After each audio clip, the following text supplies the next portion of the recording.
Hermano, usted no se haga eco de las situaciones externas que nos rodean. No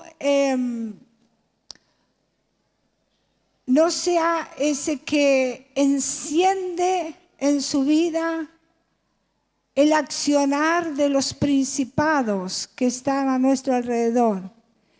Gócese y alégrese. Viva una vida feliz, porque la Biblia dice que el gozo del Señor es nuestra fuerza. No se busque problemas de este mundo. Vaya de gloria en gloria y de victoria en victoria. Cuando nos buscamos problemas de este mundo es cuando coqueteamos con el mundo. Pero si estamos en Cristo, vivimos en las alturas. Quiere decir, no que usted no tenga conciencia de las cosas que ocurren, pero si usted vive en las alturas, quiere decir, en esa relación permanente con el Señor, usted vivirá en gozo abundante, porque es la promesa del Señor.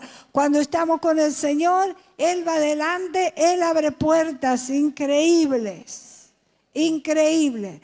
Yo podría contarles estas horas que viví desde el fin de semana pasado, toda esta semana, viendo al Señor delante, el Señor delante, y uno así, aunque mucho trabajo, pero feliz, contenta, gozoso, porque el Señor va adelante y Él ordena todas las cosas.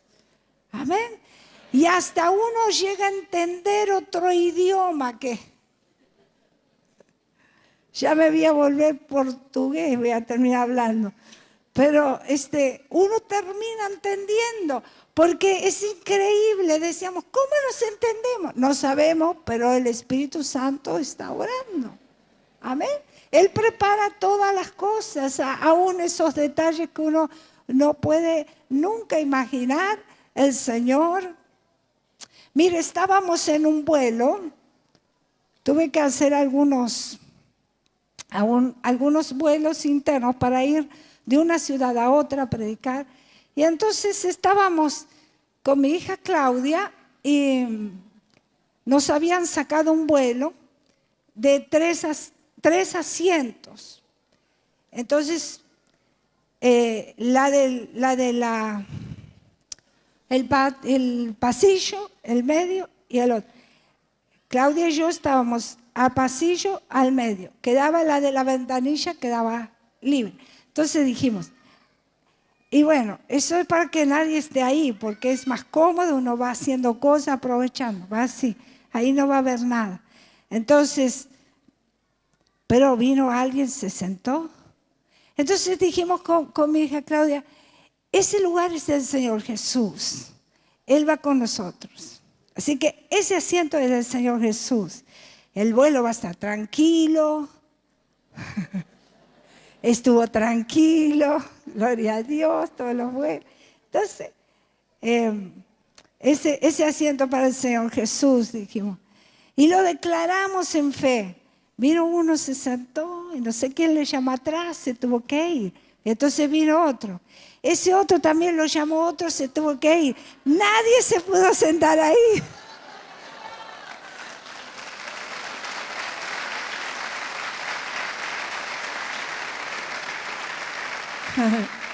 Ese era el asiento del Señor Jesús. Gracias a Dios. Amén. Él va adelante, hermano. Y cuando Él va adelante y prepara las cosas, hay gozo en el corazón. Tenemos tristezas, tenemos dificultades cuando estamos coqueteando y estamos haciendo pactos con el mundo. Pero cuando nosotros estamos en el Señor, vivimos la vida cristiana, vivimos en santidad, el gozo del Señor es nuestra fuerza. Así que si usted es un hijo de Dios, consagrado al Señor de verdad, no es un religioso, es un hijo consagrado de verdad al Señor, usted tendrá gozo en su corazón, créalo. Déjenme compartir con ustedes el Evangelio según San Marcos, capítulo 2. Evangelio según San Marcos, capítulo 2.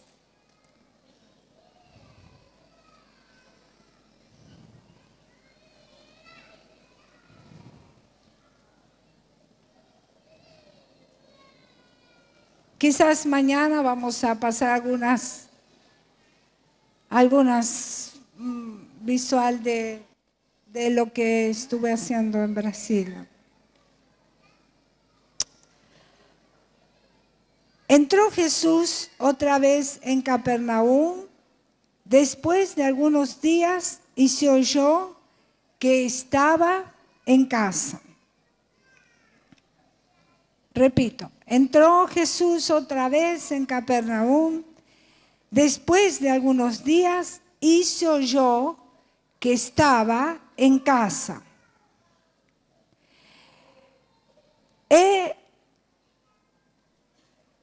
Inmediatamente se juntaron muchos. Repito, inmediatamente que oyeron que él estaba en casa, se juntaron muchos. De manera que ya no cabían ni aún a la puerta y les predicaba la palabra.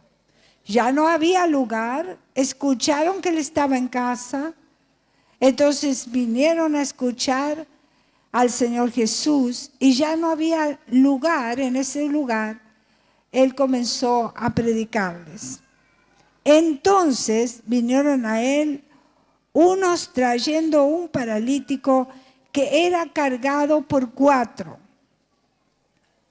Y como no podían acercarse a él a causa de la multitud, descubrieron el techo de donde estaba haciendo una abertura. Bajaron el lecho en que yacía el paralítico y al ver Jesús la fe de ellos, dijo al paralítico: hijo, tus pecados te son perdonados. Estaban allí sentados algunos de los escribas, los cuales cavilaban en su corazón: ¿por qué habla este así? Blasfemias dice. ¿Quién puede perdonar pecados sino solo Dios? Y conociendo luego Jesús en su espíritu que cavilaban de esta manera dentro de sí mismos, les dijo: ¿por qué caviláis así en vuestros corazones? ¿Qué es más fácil decir al paralítico: tus pecados te son perdonados? O decir: levántate, toma tu lecho y anda.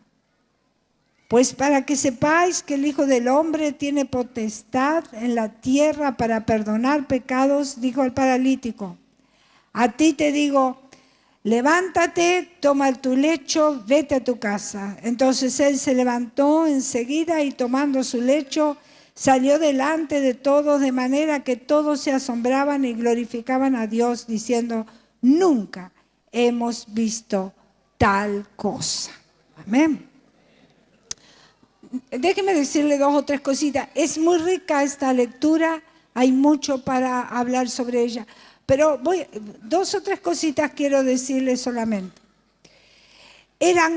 Estaba el lugar lleno, no había espacio, había mucha gente, aún en la puerta. Pero estos 4 amigos tuvieron una decisión en su corazón. Quiere decir, ellos tuvieron primeramente visión. Esto yo le llamo lo que ellos dispusieron en su corazón. Tuvieron visión. En esa visión ellos vieron a su amigo ya con su familia, vieron a su amigo ya, por supuesto, ya sanado, ya formar familia, ya tener su trabajo. Ya vieron a su amigo en acción. Yo le llamo a eso la unción de posición. Ellos se posicionaron en esa visión. Ellos vieron y se posicionaron allí en esa visión. Es la visión que ellos tuvieron y la creyeron. Y entonces ellos avanzan en esa unción de posición. Van hacia adelante. Eso es tan increíble. Estos 4 amigos tomaron en su vida esta visión. Luego tienen decisión en su corazón. Deciden. avanza, no importa las circunstancias. No importa que eso estaba lleno, no importaba que había gente en la puerta. Quizás alguno le pudo haber dicho, ustedes están locos, que ya no hay más lugar, no hay posibilidad de llegar a Jesús. Y a veces, hermano, ¿cuántos de nosotros, cuántas veces, porque alguien nos da una dirección, nos dice, no se puede, de pronto nos enojamos, estamos enojados, estamos tristes, entonces alejamos nuestro corazón de la bendición. Pero estos amigos estaban posicionados en esa visión y entonces avanzaron. No importaban las dificultades. A veces tenemos una pequeña dificultad y ya estamos temblando, ya estamos diciendo, ay, que o estamos mal y nos sentimos, oh, no me interesan, yo no estoy. Podemos pensar tantas cosas, pero estos amigos avanzaron. Probablemente no tendrían la aprobación aún del paralítico. No lo sabemos. Quizás no estaba la aprobación del paralítico. Pero a ellos no les interesó si tenían o no la aprobación del paralítico. Ellos tenían una visión y se posicionaron para avanzar a esa visión. Entonces, deciden, ante la dificultad, vamos a romper el techo y bajamos a nuestro amigo ante Jesús. Y así lo hicieron. Rompen el techo. Eso es decisión. No es que actuaron porque alguien les dijo algo, sino que ellos actuaron con decisión. Hicieron. No por reacción, sino por decisión. Y avanzan y rompen el techo y ponen a su amigo ante Jesús. Fíjese que Jesús no dijo, ¿qué hicieron? Rompieron el techo, ¿qué es lo que han hecho? No, Jesús suelta el poder y ese que estaba paralítico durante tanto tiempo se pone de pie. Jesús no les reprochó de que ellos habían roto el techo, sino que Jesús soltó poder para tocarle a este paralítico. Y es interesante, hermanos, la gente que está alrededor está ahí murmurando qué es lo que pasa, pero ellos avanzaron, no les interesó. Y tuvieron el éxito en sus vidas. Su amigo estaba sano, libre, completamente libre, sanado, perdonado sus pecados, porque el Señor Jesús hizo la obra completa. El Señor Jesús le salvó y le sanó. Hermano amado, qué hermoso que es esta historia. Tiene muchos otros ingredientes. Estos amigos nos dejan una enseñanza extraordinaria. ¿Cuántas veces nosotros ante las dificultades nos debilitamos o hacemos tratos con el mundo? Pero estos amigos dijeron, vamos a llevar a nuestro amigo ante Jesús. Y ¿sabe una cosa, hermanos? Esto es tan extraordinario porque el hecho era que ellos pusieron su mirada en Jesús. Cuando el apóstol Pedro tuvo una dificultad muy seria, en un momento él bajó sus brazos, parecía, pero resulta ser de que Jesús, la obra que comienza el Señor, la termina hasta el día de Jesucristo. Ahí estaba Pedro, había negado a Jesús y de pronto cuando se dio cuenta lo que había sucedido, comienza a pescar otra vez. Y entonces va allí, comienza a pescar y el Señor lo encuentra y le dice no. El Señor sabía cuál era el propósito que Él tenía para Pedro. Él lo sabía. Y sabía cómo era el carácter de Pedro, que él iba a ir para adelante.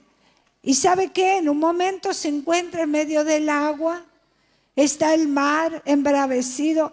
Él baja, el Señor Jesús le aparece a sus discípulos, parece como fantasma, le tienen temor. Pero Pedro dice, si eres tu Señor, yo voy a ti. Y él se lanza a las aguas y el Señor es como que pone pavimento en las aguas. Y ahí camina Pedro hacia Jesús. Y entonces dice la Escritura que él miraba a Jesús y no se hundía. Él miraba a Jesús y no se hundía.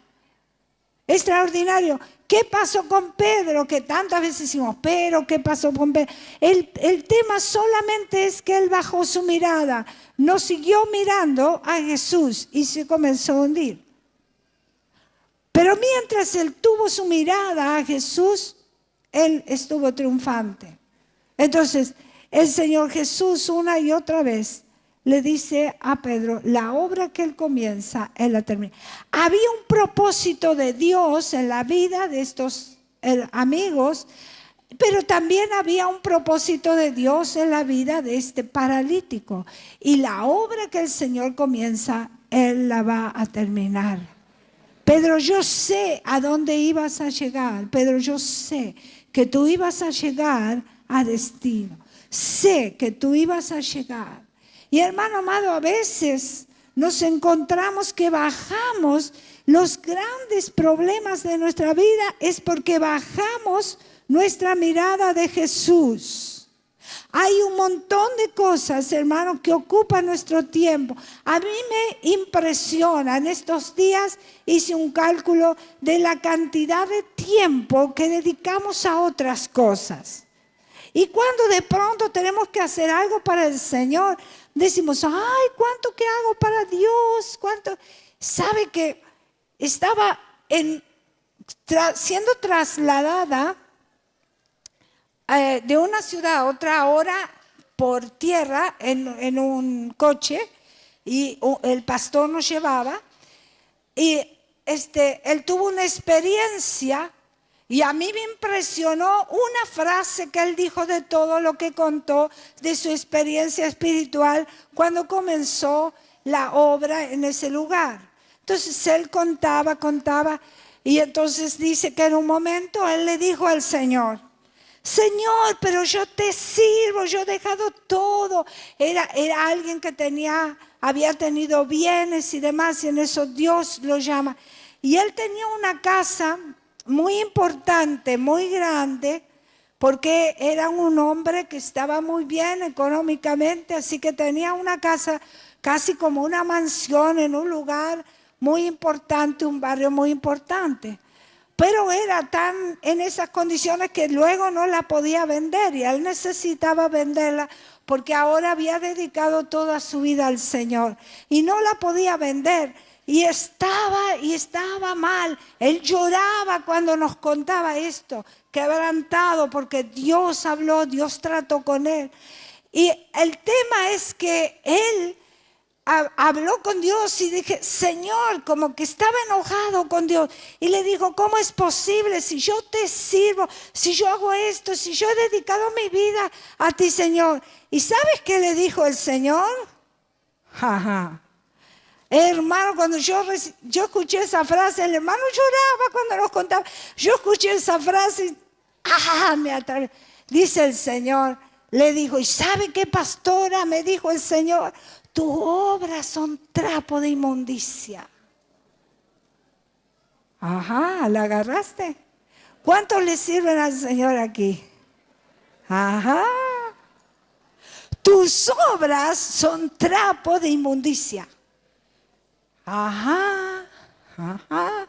Y tú te crees que eres el grande, que todo lo que hace para Dios, que viaja, que esto, que el otro, que te casas, que al final de cuentas y no me reconocen todo lo que hago. Tus obras son trapo de inmundicia. ¡Wow! ¡Qué tremendo, hermano! ¡Qué tremendo! Bajamos nuestra mirada de Jesús. Porque lo que nosotros tenemos en nuestra vida es por gracia de Dios. Todo es pura gracia. ¿Sabe qué quiere decir gracia? Regalo de Dios. Pura gracia de Dios.